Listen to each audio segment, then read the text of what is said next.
Устаз Куран үйрөтүү үчүн акы алууга болобу? Куран үйрөтүү үчүн акы алууга болобу? Эгерде ошого бир убакыт кетирип аткан болсо, ошого атайын бир жерде кеңсени ижарага алган болсо, же болбосо Zoom'ду сатып алса, ошо менен убактысын өткөрүп, үйрөтүп, Куран окуутунун жолун үйрөтсө дурус эле. Ал эми Куранды окуганына ижара талап кылып, Куран окуп берем, акча бер десең, бул дурус эмес. Бул жерде илим берип атат, Куранды үйрөткөн. Демек, илим бергенде ага акы алса болот.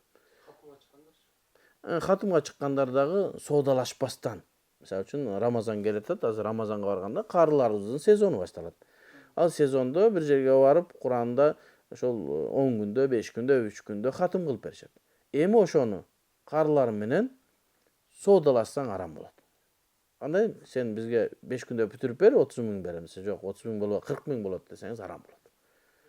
Жөн эле кареке келиңиз бизге ушул таравих өтүп бериң, хатым кылып бериң де, келет, келгенден кийин адамдар чогултуп акча муну биздин атыбыздан сизге хадия чай ичип коюңуз десе, берген акчага ыраазы болуп кетсе, сонун болот иншалла.